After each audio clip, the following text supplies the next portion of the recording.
Winter evenings used to decide whether a household woke up warm or miserable the next morning. Before central heating, people relied on routine, timing and discipline rather than fuel alone. If you value historical methods that actually worked, you'll find this worth your time. If you're new here, subscribe to Warfield Prepper Chronicles and like the video. This channel exists to preserve real-world survival knowledge that modern comfort has made people forget. Let's get straight to it.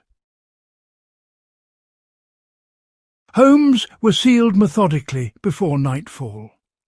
As daylight faded, households closed down heat loss deliberately.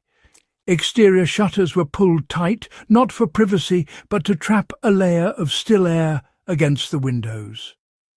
Curtains were heavy, often wool-lined, and drawn early, not after dark. Doors were checked, and draft snakes or rolled cloths were pressed along thresholds. In rural homes, unused rooms were shut off entirely to reduce cubic air volume.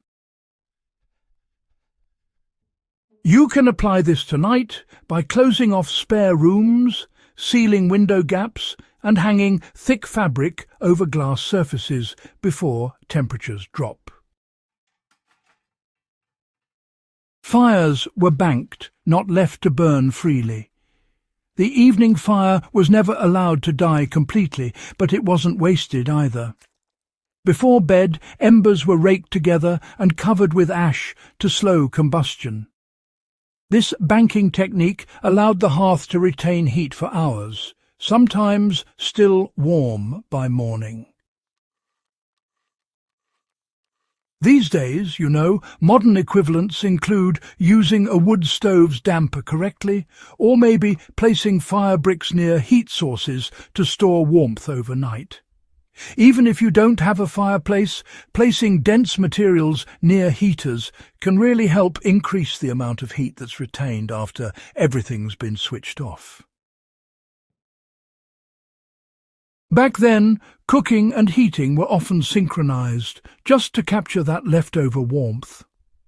The main meal was usually prepared late in the day, and there was a good reason for that.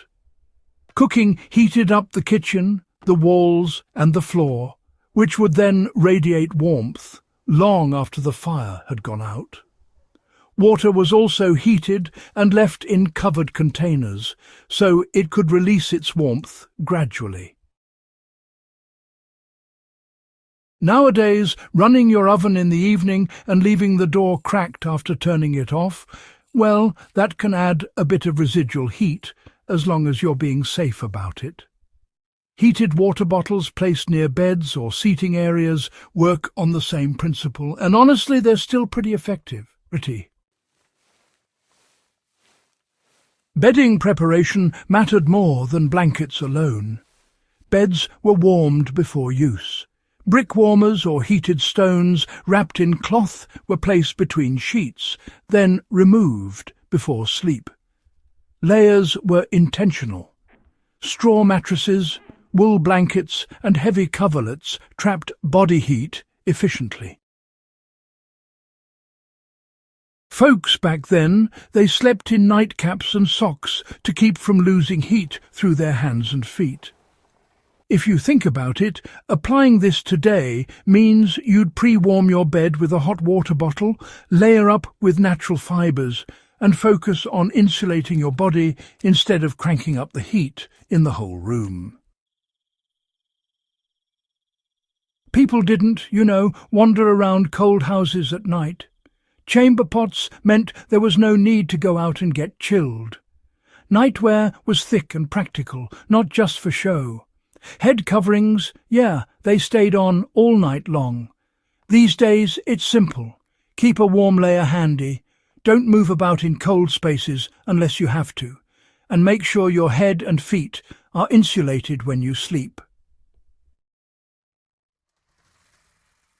These habits, honestly, they save more heat than just bumping up the thermostat. This whole routine wasn't about putting on a show for comfort's sake.